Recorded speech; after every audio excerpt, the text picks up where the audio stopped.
En effet d'une attaque terroriste qui continue actuellement à se dérouler. Les forces de l'ordre, en particulier de la gendarmerie, sont intervenues de manière extrêmement rapide et coordonnée après l'attaque dont ont été victimes d'abord des CRS. Je veux avant toute chose assurer de mon soutien tous ceux qui ont eu à affronter, qui affrontent encore cette situation. À Trèbes, à proximité de Carcassonne, une prise d'otage est en cours. Les forces de gendarmerie ont été rapidement déployées sur place et les opérations ne sont pas, au moment où je vous parle, achevées. Le parquet, ou plus exactement la section antiterroriste du parquet de Paris, a été saisi et toutes les informations dont nous disposons au moment où je vous parle laissent à penser qu'il s'agirait d'un acte terroriste. Le parti a croisé une patrouille de CRS qu'il a blessé. Un CRS a été blessé à l'épaule. Puis il est ensuite arrivé à Trèbes, à l'hypermarché. Il est entré dans l'hypermarché, a tiré et a tué 2 personnes. À ce moment-là, immédiatement, la gendarmerie est intervenue et donc a pu faire sortir une partie des personnes qui étaient là. Le lieutenant-colonel de gendarmerie, qui était avec ses hommes, s'est volontairement substitué à un otage que le terroriste tenait. Et donc il est resté avec lui. Le terroriste a tiré, le GIGN est intervenu et donc a abattu le terroriste. C'est la chronologie des faits. Le terroriste s'appelait Redouane Lagdim. Il avait 26 ans. Il était connu pour des faits de petite délinquance, mais nous l'avions suivi et nous pensions qu'il n'y avait pas de radicalisation. Il est passé à l'acte brusquement alors qu'il était déjà surveillé. Bonjour à tous. Comme vous le savez, une attaque terroriste avait ciblé la ville de Trèbes hier vendredi, 22 mars 2018, près de Carcassonne dans l'Audin. Un délinquant avec un casier judiciaire très chargé qui portait le nom de Redouane Lagdim se serait lancé, d'après ce que nos médias nous disent, dans une attaque qui, bien entendu, nous avait été présentée comme terroriste par ces mêmes médias. Ce Redouane Lagdim avait commencé par s'attaquer à 2 personnes dans la ville de Carcassonne et cibler ensuite des CRS. Après, il se serait enfui vers la ville de Trèbes, où il se rendra dans un supermarché dans lequel il exécutera 2 personnes et prendra les autres en otage. Finalement, l'assaillant qui se revendiquait de Daesh aurait été tué par les forces de l'ordre lors de l'assaut vers 14h30. Et il y aurait eu 3 morts et 16 blessés lors de ces 3 attaques. Là, je pense que l'oligarchie qui gère notre pays se réjouit à l'idée d'évoquer une nouvelle fois le danger de l'islamisme dans notre pays. Les médias nous disent que ce Redouane aurait revendiqué être un soldat de l'organisation État islamique au moment où il entrait dans le magasin Super U. Il s'était dit prêt à mourir pour la Syrie. Mais c'était avant tout un délinquant qui était connu par les services de police pour ses affaires de drogue. Ça, faut bien l'enregistrer quand même.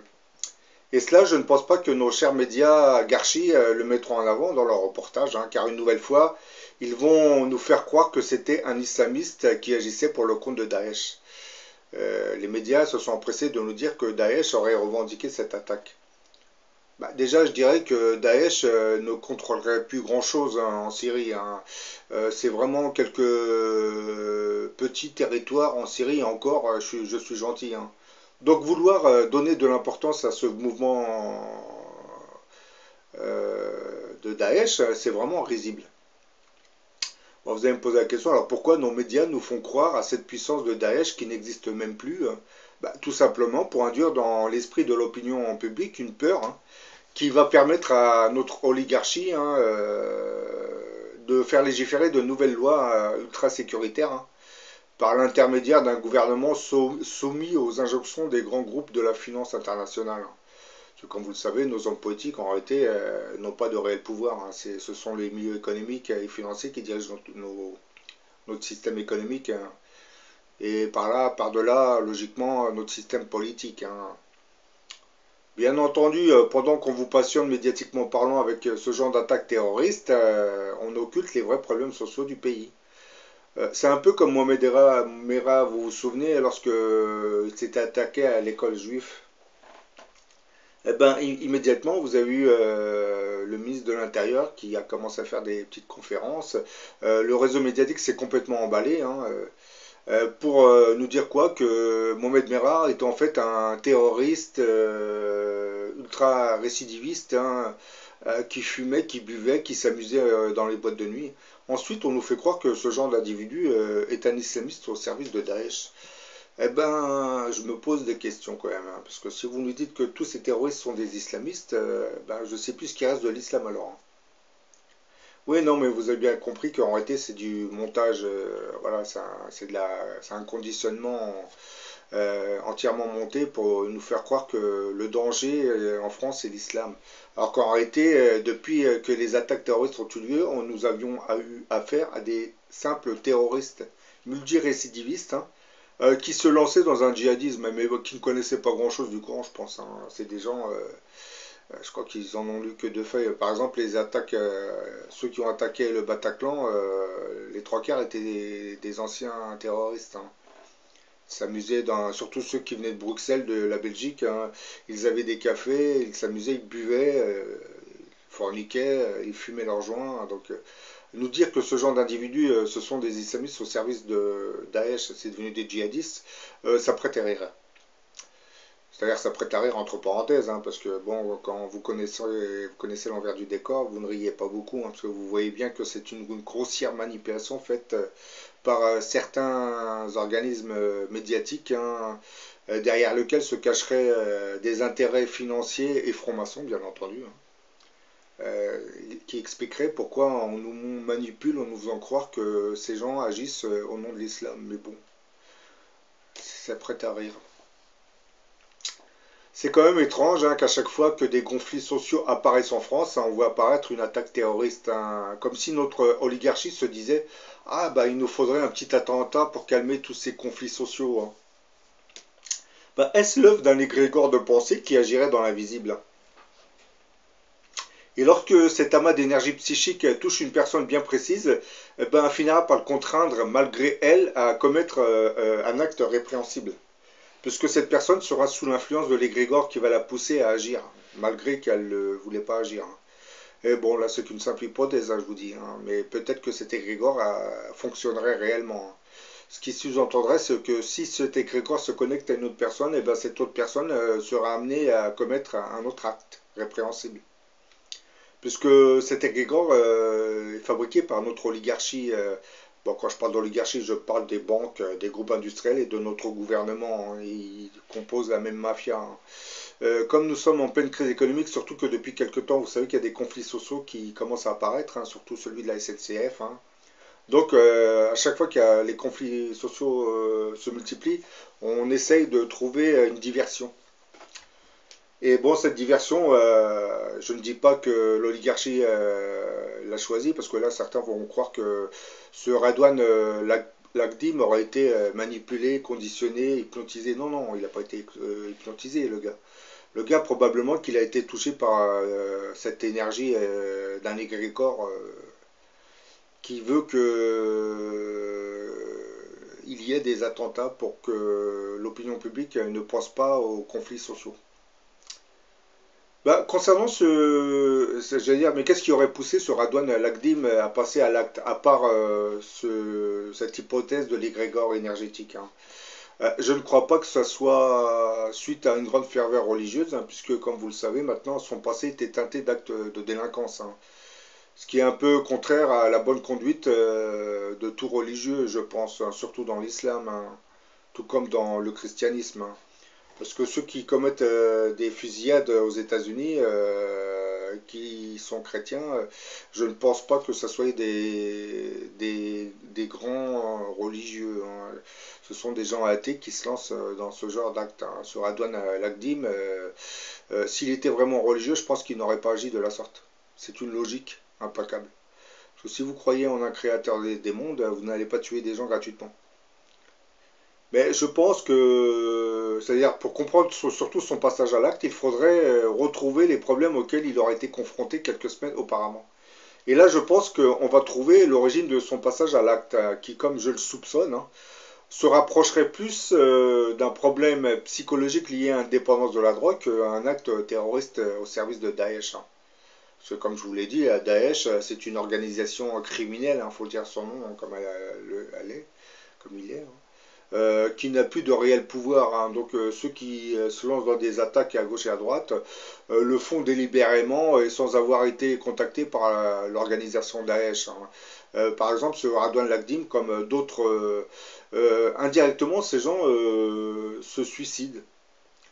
Comme ils ne peuvent pas, parce que dans la religion musulmane, comme toutes les autres religions, le suicide est condamné, hein. Comme ils ne peuvent pas le faire ouvertement, ils trouvent une situation qui les fera tuer. Je pense que c'est un peu ça. On a l'impression que ces gens recherchaient le suicide, hein. C'est pour ça qu'on nous dit les kamikazes, c'est des gens en réalité qui sont atteints psychologiquement parlant, ils ne supportent plus la vie, hein. Ce Radouane Lagdim, je pense qu'il a eu des soucis, des gros soucis quelques semaines avant avec la police, hein.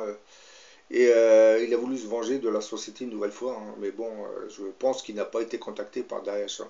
Parce que Daesh, maintenant, n'importe qui peut vous jeter une pierre, il revendique, il s'empresse de revendiquer, hein, sans avoir demandé quoi que ce soit à la personne, hein.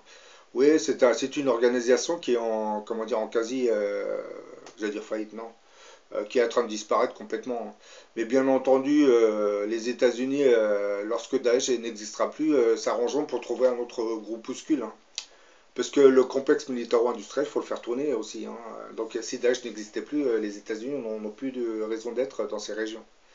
Donc il faudra trouver un autre groupuscule à connotation islamiste, hein, parce qu'il faut bien mettre la connotation islamiste pour, pour que le peuple fédère.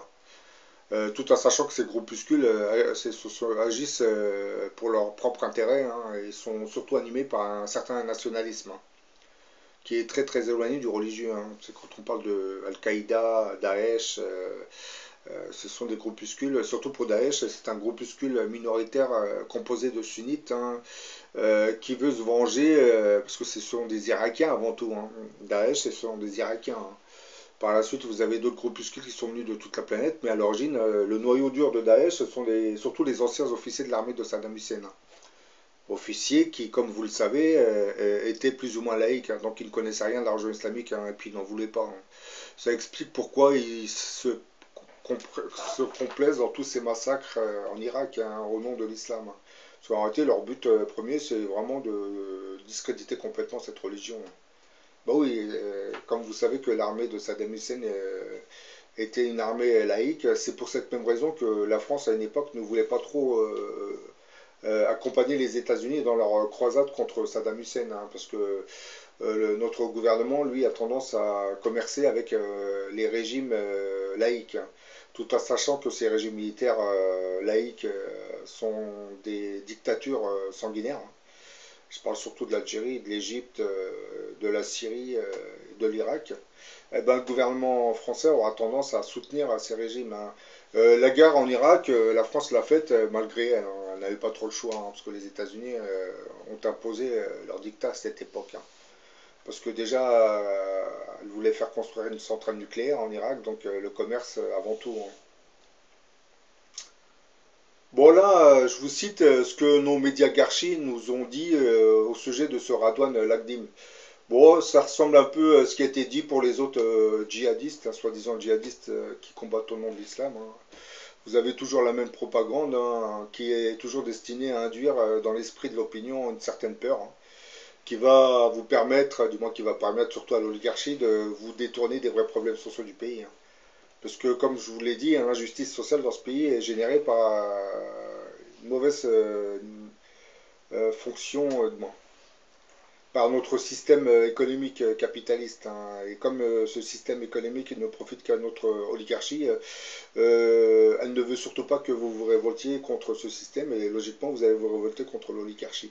Donc pour vous détourner, on va vous fabriquer un autre ennemi, hein, qui, grâce à ces attaques soi-disant terroristes, vous conduira contre l'ennemi musulman de l'intérieur. Bah oui, c'est ça le but de rechercher l'oligarchie, hein. Alors que ces gens qui commettent toutes ces attaques sont en fait des anciens délinquants. Donc le drame, c'est que ces gens ne sont même pas intégrés dans la religion islamique, hein. Ils sont dans la communauté musulmane, mais ils sont carrément à l'opposé de l'islam, hein. C'est ça le drame.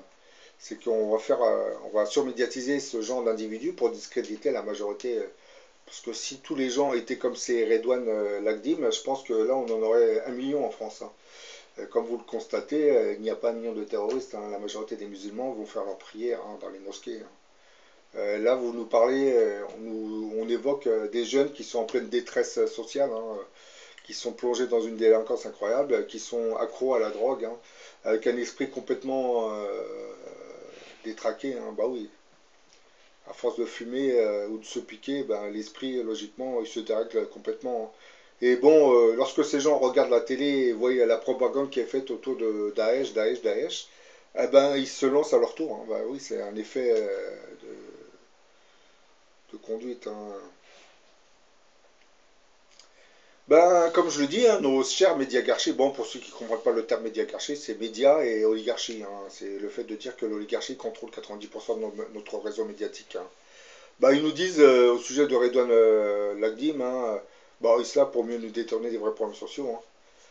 Bah, voilà, je vous dis ce que tous les médias disent en général, puisque comme vous le savez, nous sommes dans une pensée unique, hein. Ce qui va être donné dans une information va être repris par tous les journaux, hein. Il n'y a même plus d'esprit critique, il n'y a plus rien, hein. C'est vraiment comme l'âne de service qui obéit à la hiérarchie, hein. Ce que l'on sait de l'assaillant, après la conférence de presse de François à Molin, dont vous avez entendu quelques propos, Redouane Lagdim aurait revendiqué être un soldat de l'organisation État islamique au moment où il entrait dans le magasin Super U. Il s'est dit prêt à mourir pour la Syrie.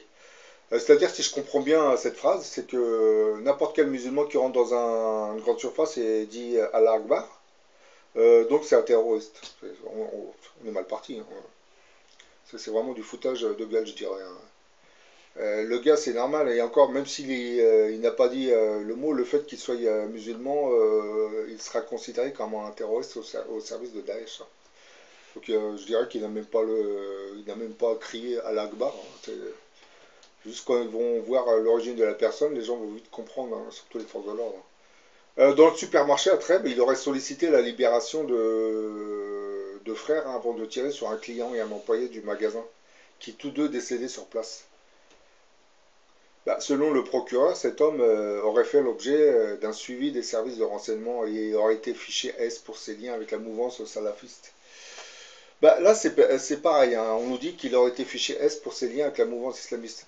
Donc, ce gars aurait-il été en lien avec des mouvements salafistes ou aurait-il été sur Internet dans des sites où ces salafistes, un peu comme le Mohamed Merah, hein.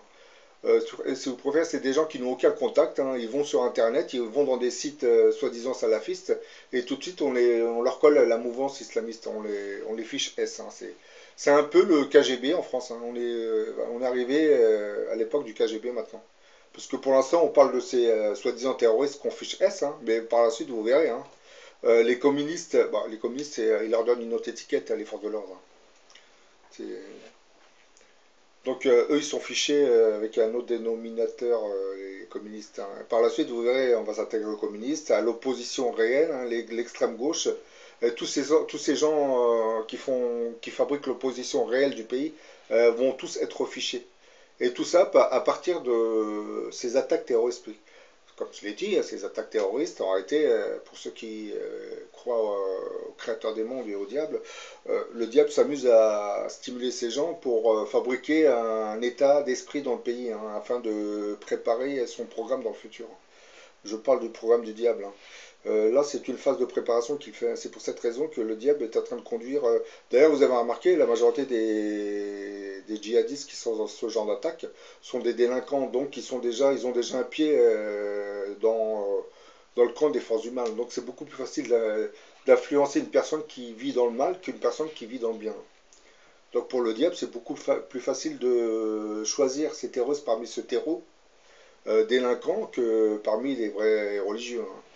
C'est pour cette raison que vous verrez, hein, si vous avez une prochaine attaque, vous verrez que cette personne aura un antécédent délinquant. D'après ce qu'on nous dit, les médias, cet assaillant Redouane Lagdim aurait été condamné plusieurs fois. Il a été condamné en 2011 à 1 mois d'emprisonnement pour port d'armes illicite, aurait précisé le procureur de Paris François Molin, avant d'être condamné en 2016 pour d'autres faits. Oui, là vous comprenez maintenant pourquoi ce gars a pris son arme et a été se venger. En réalité, il se vengeait de la société française, qui l'avait arrêté, qui l'avait interpellé et emprisonné. Il n'agissait pas au nom de l'islam. Voilà, il a regardé son intérêt personnel, ce gars. Et je pense que ce Radouane Lagdim agit comme beaucoup d'autres délinquants. En réalité, ils essayent de se suicider indirectement. Ils ne le font pas directement, mais ils essayent de trouver une situation qui les fera se faire exécuter. C'est un suicide indirect, hein. Sauf que ces gens ne comprennent pas que si cette intention était bien dans leur esprit, le subconscient lui va l'enregistrer. Donc cette personne qui est décédée, logiquement l'âme qui survit au corps, devra répondre de ce suicide, parce que lui c'est un suicide qu'il a programmé dans son esprit. Le subconscient a enregistré cette attaque comme un suicide. Donc logiquement, si c'est enregistré comme un suicide, l'âme de cette personne est allée dans le bas astral. Et en aucune manière dans le paradis avec 40 000 vierges. D'ailleurs, ça, c'est un. Je ne sais pas qui est-ce qui a mis ça dans l'esprit de tous ces délinquants, ces djihadistes, qu'ils vont mériter le paradis avec 40 vierges. Mais non, il faut comprendre que dans notre monde, vous êtes des âmes. Déjà, l'acte sexuel ne peut pas exister dans notre monde. Il faut le comprendre. Vous voyez, l'ignorance des gens, c'est incroyable. Vous êtes des âmes, vous êtes un corps d'esprit, un corps d'énergie, j'allais dire. Vous n'êtes plus dans un corps physique, hein, donc vous n'avez plus vos organes pour pouvoir vous lancer dans le plaisir de la chair. C'est ce qu'ils ne comprennent pas. Les gens ils pensent que dans notre monde, ils vont récupérer leur corps de vie, hein, leur corps physique, et ils pourront aller coucher avec toutes ces vierges. Mais non. Ça, on vous a mis ça dans l'esprit pour vous pousser à agir, hein. C'est les gens qui vous ont mis ça dans l'esprit. Ils ont regardé leur intérêt personnel, hein. C'est pour vous fanatiser complètement. Moi, pour ceux qui suivent mes vidéos, vous comprenez que ça ne peut pas être réel, les 40 vierges au paradis. Et d'ailleurs, vous comprenez que lorsque vous quittez ce monde, vous n'allez pas au paradis, vous n'allez pas en enfer, vous allez monter dans des sphères spirituelles qui sont des plans astraux, hein, sur lesquels se trouve tout un monde, hein, parce que les gens, quand on parle de sphères spirituelles, ils pensent que c'est des bulles. Non, non, c'est des plans astraux, vous avez des bâtiments, de la végétation, des montagnes, mais sauf que c'est de l'énergie. Tout est spirituel, donc même les couleurs sont, j'allais dire, phosphorescentes ou fluorescentes. Les couleurs brillent parce que vous n'êtes plus sur Terre, hein, vous n'êtes plus sur le côté, dans le côté physique, matériel de la planète. Vous avez intégré le côté spirituel. Donc les couleurs changent aussi, hein, c'est logique. Bon voilà, j'en ai fini avec cette vidéo. Je vous ai fait cette vidéo pour vous dire de faire attention de ne pas tomber une nouvelle fois dans la propagande, cette propagande médiatique, hein, qui veut nous faire croire que tous ces délinquants multirécidivistes sont des djihadistes forcenés qui veulent imposer l'islam par la force. Oui, je voudrais bien vous croire, mais bon, la majorité de ces délinquants passaient leur temps à boire de l'alcool et à fumer des joints ou à forniquer. Donc, déjà, il faudrait nous expliquer comment des gens pareils se permettent d'agir au nom de l'islam. Oui, c'est une contradiction totale. Bon, à la prochaine pour une autre vidéo.